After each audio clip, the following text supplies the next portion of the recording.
Hi everyone, मेरा नाम जिनल दर्जी है। Welcome in my channel. अपना अकाउंटेंसी के अंतर्गत फर्स्ट चैप्टर चल रहा था। फर्स्ट चैप्टर कौन सा था? साझेदारी लेखांकन की आधारभूत अवधारणा।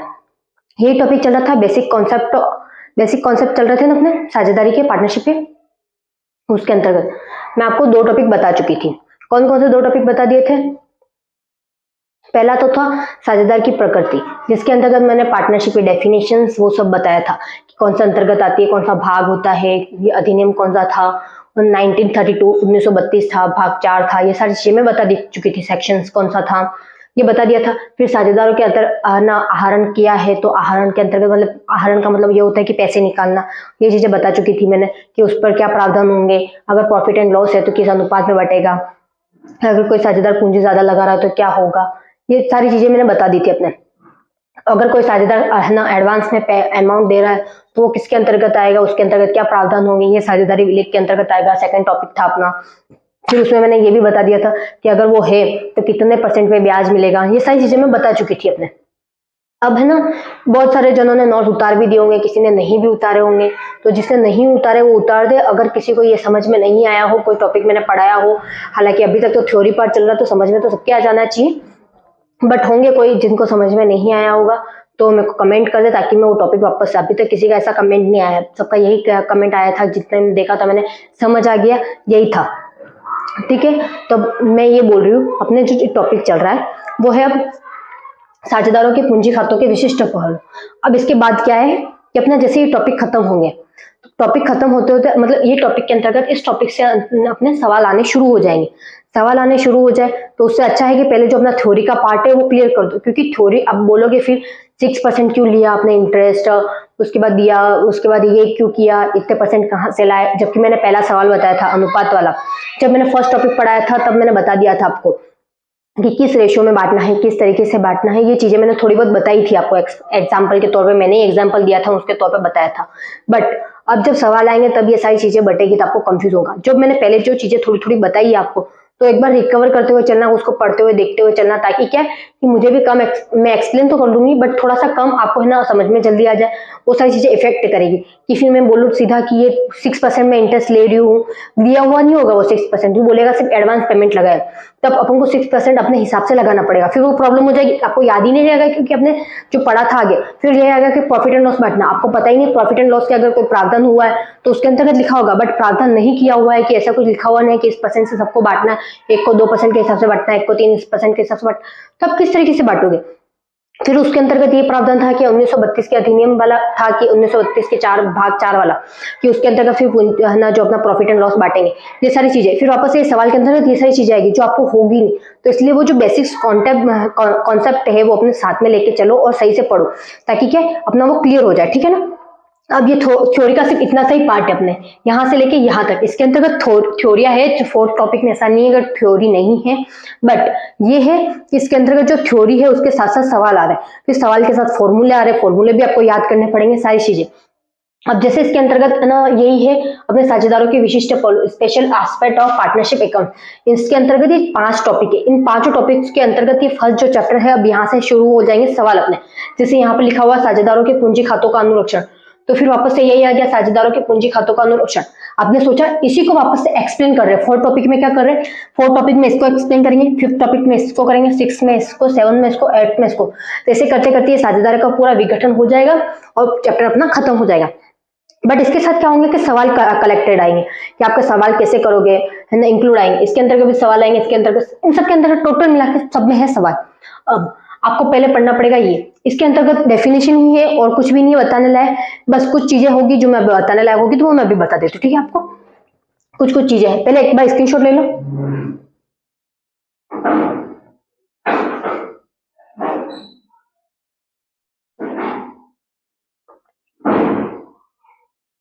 हो गया। अब अपने ये है साझेदारी खातों के विशिष्ट पहलू। क्या है 3rd टॉपिक, साझेदारी खातों के विशिष्ट पहलू, special aspect of partnership account. साझेदारी फर्म के लिए निष्पादन ठीक उसी प्रकार है जिस प्रकार से एकल स्वामित्व वाली फर्मों में, किस फर्म होती है, एकल स्वामित्व वाली फर्मों का होता है। निम्नलिखित पहलू अपवाद स्वरूप है। The accounting for a partnership firm is performed in actually the same manner. क्या है? Same manner. यहाँ पे आ गया उसी प्रकार, ठीक उसी प्रकार, ठीक उसी प्रकार को क्या बोल देंगे? Actually the same manner as is the case with firm run by sole proprietor. ये आ गया एकल स्वामित्व, only the following aspect of, ये आ गया अपने एक्सपेक्शंस, अपवाद एक्सपेक्शंस आ गया अपने, ठीक है। अब इसी के अंतर्गत था जो मैंने बता दिया आपको, ठीक है। अब इसमें बोला है कि एक चीज है, इस पर गौर करना, क्या एकल स्वामित्व वाली फर्म है, सोल मतलब जो अकेला बिजनेस करता है। कल मैंने एक एग्जांपल बताया था आपको, याद होगा, जिसमें राधा थी, कौन था? राधा थी, और कौन था? राधा के बाद कौन था? सुरेश, और कौन था? सुरेश के बाद था रोहन। अब ये क्या कर रहे थे? अलग अलग अमाउंट, अलग अलग चैप्टर याद कर रहे थे। पहले मैंने यही बताया था ना, 2 चैप्टर याद कर रहा था, ये 7 याद कर रहा था, ये 12 याद कर रहा था, ऐसा ही कुछ था ना, अलग अलग चैप्टर याद कर रहा था। अब अलग अलग चैप्टर तो याद कर लिए इसने, चलो ठीक है, बट सबसे ज्यादा कौन कर रहा है? यहाँ रोहन कर रहा है। रोहन सोचता है कि मैं 9 चैप्टर और क्यों नहीं याद कर लूं, 9 चैप्टर और याद कर लूंगा, 21 चैप्टर हो जाएंगे, मेरा दिमाग इतना है, मेरे पास मेंटेलिटी इतनी है कि मैं इतना याद रख सकता हूँ, मैं इतना टैलेंटेड हूँ। ये क्यों सोचता है कि मैं चलो इतना कर लेता हूँ। तो क्या मेरे को इन दोनों को बताना नहीं पड़ेगा, इन दोनों को अगर मैं सबसे ज्यादा याद करके मैं इनको प्रॉफिट क्यों दूं? कोई बहुत जने होते हैं ना, सबसे ज्यादा मैं काम करता हूँ। कल सूरज जैसे चाहता था, सूरज क्या चाहता था? कि सारे प्रॉफिट मैं अचीव करूं, भले काम ये दोनों करेंगे, बट ये यूं सोच रहा है कि सारा काम मैं करूं, पैसे भी ज्यादा मैं लगाऊं, तो फिर मैं लॉस में क्यों जाऊं, मैं अकेला क्यों नहीं व्यापार करूं? उसके अंतर्गत है, ठीक है। एकल स्वामित्व मतलब अकेला कुछ भी करना, वो अकेला करना, सिंगल सोल तरीके से करना, ठीक है, अकेले। अब ये यहाँ पर यूं बोल रहा है कि अपने जिस तरीके के एकल स्वामित्व वाले फर्म में होते हैं, जिस तरीके से एंट्रिया होती है, यहाँ पर भी वैसी ही एंट्रिया होती है, बट कुछ अपवाद है। मतलब कहीं कहीं ऐसे नहीं होंगे, जैसे अपने एकल पार्टनर से, मतलब रोहन है, रोहन अकेला बिजनेस कर रहा है, तो उसको क्या सूरज को पैसा देना पड़ेगा, सूरज की एंट्री करनी पड़ेगी, राधा की एंट्री करनी पड़ेगी? नहीं करनी पड़ेगी उसको, इन दोनों की एंट्री। क्यों? क्योंकि यहाँ पर कौन कर रहा है? रोहन कर रहा है। तो यहाँ पर यही बता रहा है कि एकल स्वामित्व वाली फर्में जो होती है वो खुद का ही करती है, खुद की जो एंट्रिया होती है कि क्या अमाउंट कहाँ से लाया गया, ये सारी एंट्रिया करती है। बट अपने क्या साझेदार में क्या होता है कि 3 साझेदार हो गए, तो तीनों की एंट्रिया करनी पड़ेगी अपन को। क्यों? क्योंकि तीनों को वापस से प्रूव देना पड़ेगा, उसके बाद ये भी देखना पड़ेगा किसको ज्यादा प्रॉफिट मिला, किसको कम मिला, ये सारी चीजें होती है ना। जैसे देखो, आप भी हो सब जने, फिर क्या होता है कि क्लास में कोई बच्चा होता है जो ज्यादा ना अच्छे से पढ़ने वाला होता है, उसके बाद कुछ मीडियम होते हैं, उसके बाद और कुछ मीडियम होते हैं, बिल्कुल कुछ तो ऐसे होते हैं बिल्कुल लो मीडियम होते हैं जिनको कुछ नहीं आता, बट वो क्या करते हैं? ट्राई कर सकते हैं, अगर वो चाहे तो बाद में क्या कुछ ना कुछ तो करते ही हैं, ऐसा तो है नहीं कि कुछ ना करे, कमाना तो सबको है ही है, वो कमाते ही है। पर वो क्या करते हैं, अब जैसे यहाँ पर अब जो होशियार होगा वो तो अपने किसी भी तरीके से अपना याद कर लेगा सब कुछ, उसको है ना, मतलब दूसरों से हेल्प लेने की जरूरत नहीं पड़ेगी, वो सब काम अपना खुद कर सकता है। बट जो होंगे कि हमारे पास इतनी कैपेसिटी नहीं है कि हम इतना पैसा दे दे या फिर हम इतना याद कर ले, मेरे वो यूं सोचता है कि है ना मेरे अंदर इतना है कि मैं इतना लगा सकता हूँ, इतना काम कर सकता हूँ, और वो वैसा ही पार्टनर दूसरा ढूंढेगा जिसके अंतर्गत वो इतना काम कर सकता हो, वो उसका आधा काम ये संभाल सकता है, आधा काम ये संभाल सकता है। जैसे देखो, आप हो मस्ती कर, मतलब बहुत सारे बच्चे होंगे टैलेंटेड होंगे, कुछ क्लास में मस्ती करने वाले होंगे, अगर और जो टैलेंटेड होंगे वो भी मस्ती करने वाले होंगे, बट आप क्या सोचोगे? ऐसा तो होगा नहीं कि टैलेंटेड बच्चे हैं ना वो उन बच्चों से बात नहीं करेंगे, या फिर कोई होगा कि जिसको है ना पेंटिंग में इंटरेस्ट हो, किसी को सिर्फ पढ़ाई में इंटरेस्ट हो, तो क्या करेगा वो? जब उसके डायग्राम बनाने के लिए आ जाएंगे तो उसको बोलेगा यार मैं तुझे ये काम करके दे देता हूँ, ये सवाल क्वेश्चन मेरे को आता है, ये क्वेश्चन मैं करके दे देता हूँ, पर मुझे डायग्राम बनाना नहीं आता, तो तू मुझे डायग्राम बना के दे दे। मतलब ऐसी कुछ कमियां होंगी हम में भी कि सारी, ऐसा तो है नहीं कि हम एकदम परफेक्ट है, परफेक्ट तो कोई नहीं होता। तो वैसे ही आप भी करते होंगे कि मुझे ये चीज नहीं आती, तू मुझे ये कर दे, मैं तुझे इसके बदले में ये दे देता हूँ या ये कर लेता हूँ, मुझे ये चीज अच्छे से आती, ऐसा होगा ना आपके बीच में भी। तो यहाँ पर भी वैसा ही है, पार्टनर्स क्यों बनाते हैं अपन कि मैं इस चीज में बहुत अच्छा हूँ, तू इस चीज में बहुत अच्छा है, तो अपन दोनों मिलकर एक काम क्यों नहीं शुरू करें? क्यों? उन दोनों की एबिलिटी साथ में आ जाएगी। अगर उन दोनों का कॉन्सेंट्रेट एक साथ आ गया कि हम ये और ये दोनों की चीजें एक साथ चली गई, तो आप सोचो कि उसको कितना प्रॉफिट हो जाएगा। प्रॉफिट होगा कि नहीं होगा?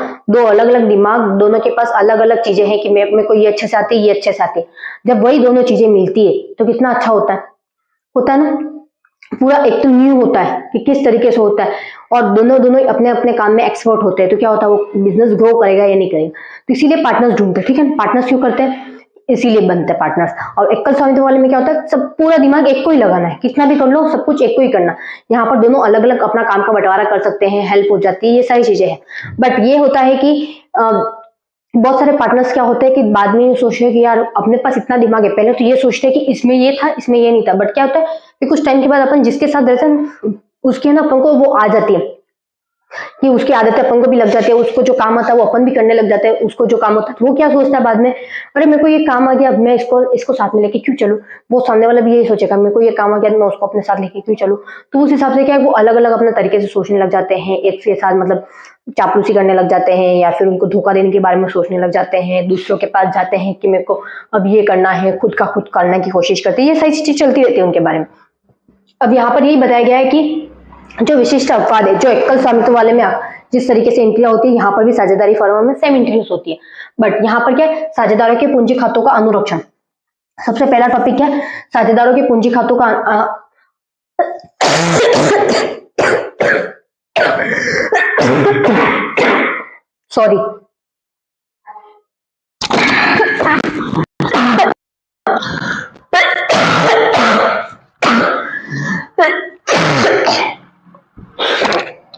सॉरी साझेदारों के पूंजी खातों का अनुरक्षण, maintenance of Capitals accounts of partners.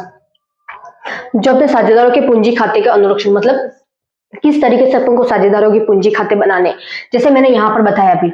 अब मुझे ये बताओ अपन जो भी अकाउंट बनाएंगे अगर इसने पूंजी लगाई होगी वो भी अपन को मेंशन करनी पड़ेगी, इसने जो लगाई होगी वो भी मेंशन करनी पड़ेगी, सबका मेंशन करना पड़ेगा अपन को, ठीक है। फिर साझेदारों के लाभ, साझेदारों के बीच लाभ एवं हानि का वितरण, distribution of profit and loss among partner. जो भी पार्टनर्स है उनके बीच किस तरीके से करना है, उनको प्रॉफिट भी तो बांटना पड़ेगा, तो प्रॉफिट किस अनुपात में बटेगा। अगर वो साझेदारी विलेख के अंतर्गत मैंने जो विषय वस्तु बताई थी उसके अंतर्गत है कि इस तरीके से करना है इस तरीके से करना, तो वो उस तरीके से कर सकता है। बट उसके अंतर्गत नहीं लिखा हुआ तो किसके अंतर्गत होगा, अब मैंने आपको अभी बताया था। अगर आपने पहली क्लास अटेंड नहीं की तो आपको ये समझ में नहीं आएगा। ये जो मैं अभी बात बोल रही हूँ वो साझेदारी प्रावधान जो है अपना प्रावधान के अंतर्गत आया हुआ डेफिनेशन प्रकृति के अंतर्गत, तो आप एक बार देख लेना, नेचर के अंतर्गत आया हुआ, ठीक है ना, अपने ये वाला कि किसके अंतर्गत होगा, ठीक है। फिर पिछले लाभों के गलत विनियोजन के लिए प्रयोग के लिए समायोजन, जो भी अपने पिछले लाभ या पिछले जो भी हानियां हो, adjustment of miss appropriation of past profit, जो भी अपने पहले हो चुके गलतियां, मतलब अगर मैंने ये वाला भी बताया था अगर गलत हो जाए इसका गलत का कुछ फॉर्मूला होगा, ठीक है, वो अपन आगे जाके पढ़ेंगे कि अगर अपन ने गलत कर दिया है, कोई एंट्रिया होती है कि अपन ने कुछ चलो गलती से गलत हो गया, अपन को बाद में पता चल गया अमाउंट आते आते कि यार इसमें ये डिफरेंट हो गया, इसी ने जैसे बोला कि अपन अभी ये पार्टनर्स का लेके चलते, ठीक है। इसी एग्जाम्पल को अगर अभी इसने कहा मेरे को कि मैंने पैसे ज्यादा लगाए, ठीक है, पैसे किसने ज्यादा लगाए, रोहन ने, उसके बाद सुरेश ने लगाए, इसके बाद है ना राधा ने लगा, बट गलती से क्या हो गया उसने एंट्री करने बैठा और जो राधा का अमाउंट सुरेश का अमाउंट था वो है ना जो रोहन का अमाउंट था वो सुरेश में डाल दिया थोड़ा सा और इसका थोड़ा सा इसमें हो गया, तो कुछ गलती। अब मैंने वही बता दिया आपको कि यहाँ पर और यहाँ पर पूंजी में क्या हो गया, डिफरेंट दे दिया, तो उसको पता तो चलेगा कहीं कहीं गलत समायोजन हो गया, गलत एंट्री हो गई, उस वजह से ये सारी चीजें हुई, तो वो क्या करेगा उसको ठीक करने की कोशिश करेगा। तो उसके लिए अगर एक एंट्री गलत हो जाती है तो उनको पूरा सवाल वापस करना पड़ता है। बट यहाँ पे ये बताया जाएगा कि आपको कि अगर एक ही एंट्री गलत हुई है तो अपन किस तरीके से उसको सही कर सकते हैं, उसका फॉर्मूला दिया होगा, ठीक है ना। तो जो फॉर्मूला होगा अपन थर्ड टॉपिक में पढ़ेंगे वापस से इसके अंतर्गत।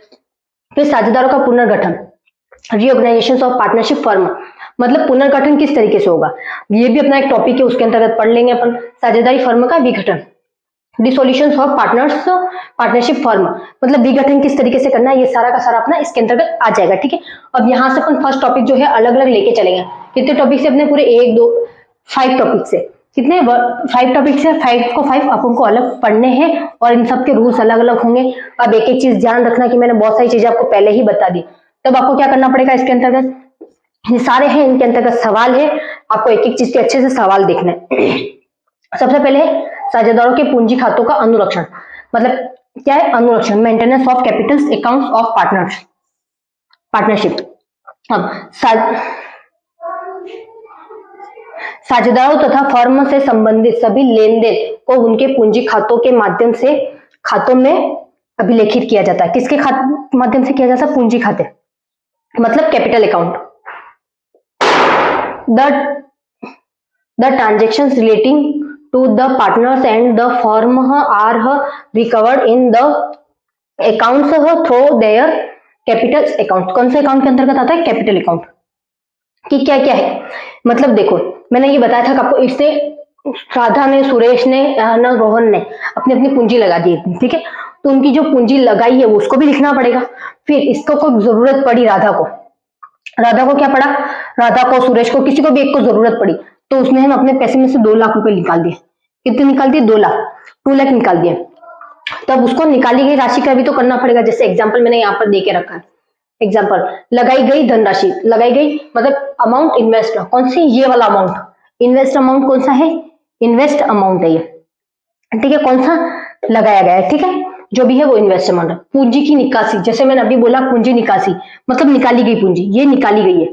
कौन सी? निकाली गई पूंजी। मैंने बोला 2 लाख रुपए निकाल दी, तो ये कौन सी? अपनी निकाली गई पूंजी, कैपिटल विड्रॉल, ठीक है। लाभ का विभाजन, लाभ मतलब मैंने अभी बताया कि इसको प्रॉफिट हुआ 12% के दर से प्रॉफिट हुआ, तो प्रॉफिट दिया होगा तो ठीक है, नहीं तो फिर अपन को कर देना होगा, किसी तरीके से बांटना होगा, ठीक है, प्रॉफिट। फिर पूंजी पर ब्याज, इंटरेस्ट ऑन कैपिटल। मैंने बताया था कि आपको एडवांस, अगर कोई पार्टनर्स है जो एडवांस प्रॉफिट, एडवांस अमाउंट लगा रहा, तो उसके लिए क्या होगा? ये सारी चीजें मैंने आपको बताई थी। कितने परसेंट पे होगा?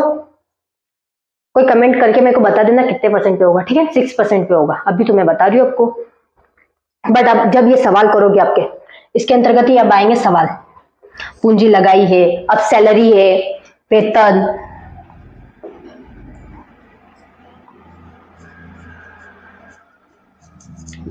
सैलरी आ गई, ये सारी चीजें किसके अंतर्गत आएगी? इसी के अंतर्गत आएगी।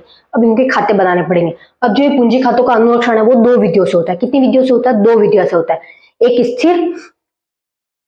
स्थिर होती है और एक अस्थिर होती है। स्थिर में क्या होता है कि पूंजी फिक्स रहती है, इतनी की इतनी कैपिटल रहती है। बट इसके अंतर्गत वापस अस्थिर में क्या होता है? पूंजी स्थिर नहीं रहती। तो अपन अब उसके बारे में पढ़ेंगे, ठीक है। एक बार अच्छे से स्क्रीनशॉट ले लो, जिसने नहीं लिया वो ले लिया। अब अपन कौन सा टॉपिक पढ़ेंगे? जो अपना 4th टॉपिक है, ठीक है। 4th टॉपिक के अंतर्गत कितने पार्ट है वो सारी चीजें अपन देखेंगे।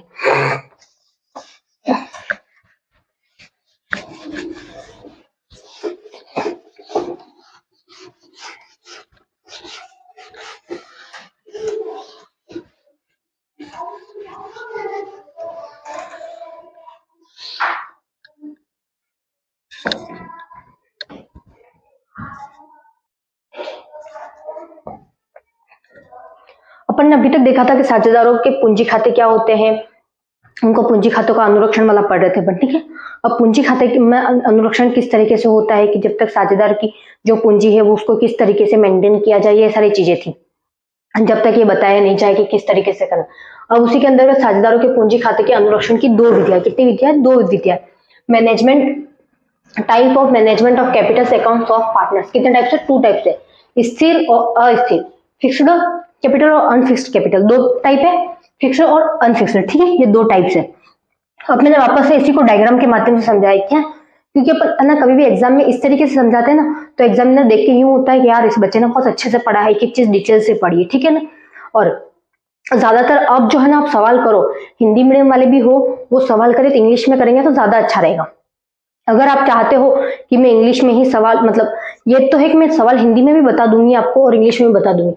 जो डायग्राम, मतलब इसके अंतर्गत अब जो खाते बनेंगे पर्टिकुलर से, वो तो जिस तरीके से होंगे वो मैं इंग्लिश में बताऊं या फिर हिंदी में बताऊं, ये चीजें मुझे बता देना। या फिर ऐसा हो कि जो मैं पहले जो एंट्रियां लिखवा रही हूँ, ये एंट्री इस तरीके से होगी, तो आप चाहते हो कि मैं एंट्रियों को ये एक बार हिंदी और इंग्लिश दोनों में लिखवा दूं और उसके बाद जो सवाल बताऊं मैं उसमें सिर्फ इंग्लिश में बताऊं, तो इस तरीके से करना हो तो भी मेरे को मैसेज कर देना, तो मैं उस तरीके से बता दूंगी आपको। नहीं तो फिर मैं इंग्लिश में ही बताने वाली हूँ, ठीक है। सवाल किस तरीके से करेंगे, कौन कौन सी एंट्रियां होगी, क्या होगा, पर्टिकुलर्स, वो सारी जो प्रावधान है वो सारे मैं इंग्लिश में बता दूंगी। फिर मुझे मत बोलना, ठीक है ना। ये आप पे डिपेंड करता है। अगर आपको पहले ही बोलना है तो मेरे पास 2 ऑप्शन है आपके पास, कि पहला तो आप मेरे को ये मैसेज कर दो कि आप हिंदी और इंग्लिश जो एंट्री बता रहे हो, जो शुरुआत का जो डायग्राम है, अब क्या इसके अंतर्गत भी डायग्राम आएगा, साझेदारों के पूंजी खातों में भी डायग्राम होगा, साझेदारों के चालू खाते में भी डायग्राम है।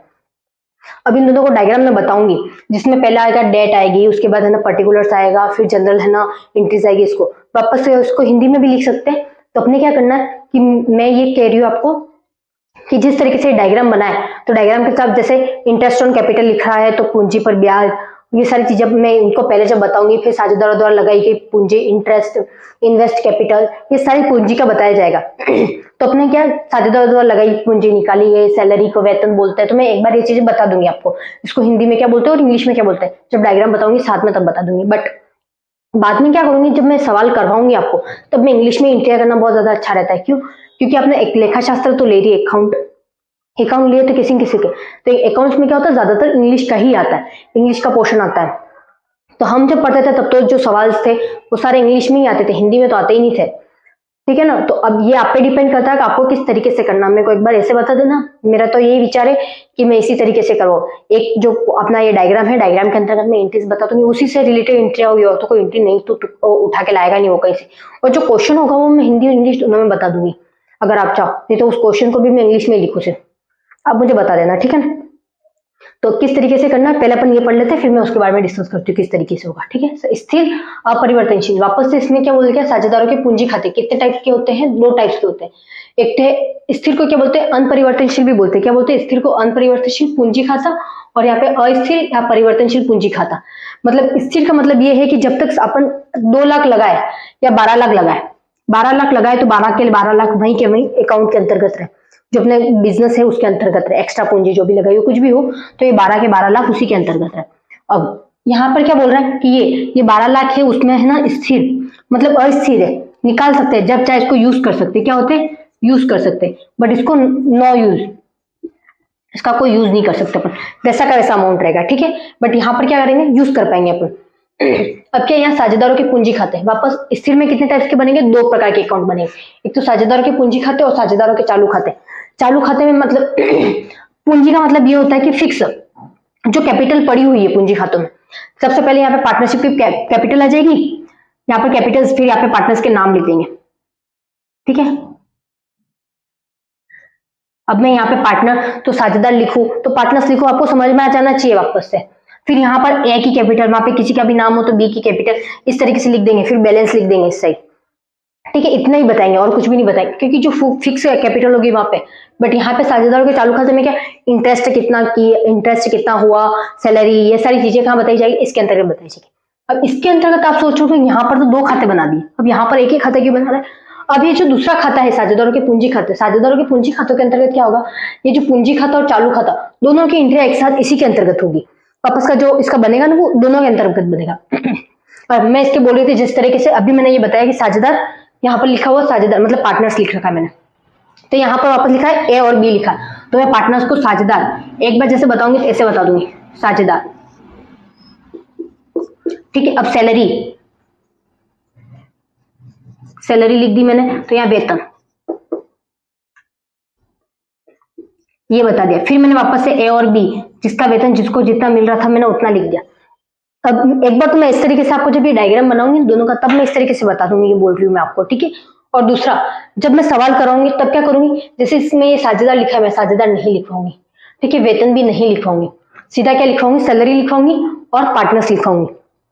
तो इस तरीके से जब आप वापस से, ताकि ये सवाल करो तो बहुत जन ऐसे होंगे जो हिंदी मीडियम वाले हिंदी में ही कर रहे होंगे, तो उनको मैं बता दूं आगे जाके जबकि आपको अकाउंटेंट का कुछ भी करना हुआ तो ये सारी चीजें इंग्लिश में आएगी, तब आपको क्या प्रॉब्लम होगी। और इसको क्या बोलते हैं, हिंदी तो आती नहीं है, इंग्लिश में आता, हमें तो इंग्लिश आती नहीं है, हिंदी में ही आता है, तो वहां पे हिंदी में नहीं बताया जाएगा आपके लिए। आपके लिए कोई सॉफ्टवेयर अलग से कोई खरीद के नहीं लाएगा कि चलो हम हिंदी में दे देते हैं आपको, क्योंकि आपकी हिंदी बहुत अच्छी है, ऐसा नहीं होता, ठीक है ना। तो ये है अपना तरीका कि अपन इसी तरीके से करें। अब क्या, अब ये पोर्शन बहुत ज्यादा बड़े, अब मैं इसको है ना कंप्लीट करवाने की कोशिश करूंगी तो लगभग 1 घंटा ज्यादा हो जाएगा, और मैं पहले ही आपको एक टॉपिक पढ़ा चुकी हूँ, तो क्या हो गया, आधे घंटे से ज्यादा टॉपिक तो हो गए अपने। अगर मैं इस टॉपिक को साथ में लेके चलूंगी तो अपने कम से कम 2 घंटे की क्लास बन जाएगी।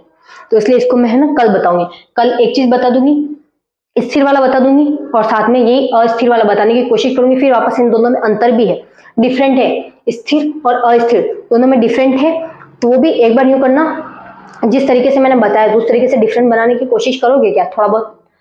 इसके अंतर्गत क्या होगा, इसमें पूंजी स्थिर रहती है, ठीक है, इसके अंतर्गत पूंजी स्थिर नहीं रहती, इसके अंतर्गत 2 खाते बनते हैं, इसके अंतर्गत सिंगल एक ही खाता बनता है, ये सारी चीजें है इसके अंतर्गत करने के लिए, ठीक है। इसमें प्रविष्टियां किस तरीके से होती है, इसमें प्रविष्टियां किस तरीके से होती है। चालू खाते का मतलब क्या होता है, जैसे आपने सुना होगा कि आपके आजकल गूगल पे है, गूगल पे बहुत सारे जने यूज करते होंगे, गूगल पे यूज करते हैं ना, तो वहां पर भी जब अकाउंट लिखा होता है, आपने अकाउंट के टाइप्स लिखे होते हैं, तो आपको है ना जब ये अकाउंट का फॉर्म भरने जाते हो बैंक में कि मेरा अकाउंट है ना किस तरीके का होना चाहिए, फिक्स होना चाहिए या करंट होना चाहिए या सेविंग अकाउंट होना चाहिए, कि किस तरीके का अकाउंट होना चाहिए। तो आपको बहुत जने तो होते हैं सेविंग अकाउंट। सेविंग अकाउंट का मतलब होता है कि इनके पास इतने पैसे हैं तो बहुत कम विड्रॉल करते हैं जब जरूरत पड़ती है। फिक्स का मतलब ये होता है कि उनका फिक्स अमाउंट इतना बैंक में रहना चाहिए, ठीक है। बहुत जने बैंक से ऐसे होते हैं जो चार्ज काटते हैं, फिक्स अमाउंट इतना नहीं होने पर चार्ज काटते हैं, होते हैं ना ऐसे बहुत सारे बैंक, आपके भी चार्ज करते होंगे।